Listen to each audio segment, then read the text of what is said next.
انت عايزاني اعمل ايه يما؟ اقوم لهم اضيفهم؟ ده لو سلطان بيه كان عايش الله يرحمه كان استاذ رياضي. مين؟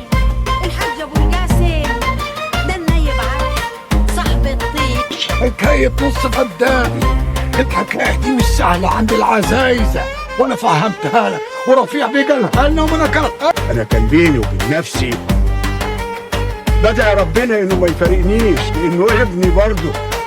انا بقول لكم قصاد الكل السرايا دي سرايا سلطان بيه واولاده من بعده، واولهم ده لو قال قدام العزايزة الدنيا تولع. بلاش العزايزة، لو ابوي عرف. انا مش مترشح من اساسه، انا كنت عاوز اترشح عشان اعمل لكم هيبة ومقام بين الناس لما يبقى النايب منكم، لكن كانكم مش وش نعمة.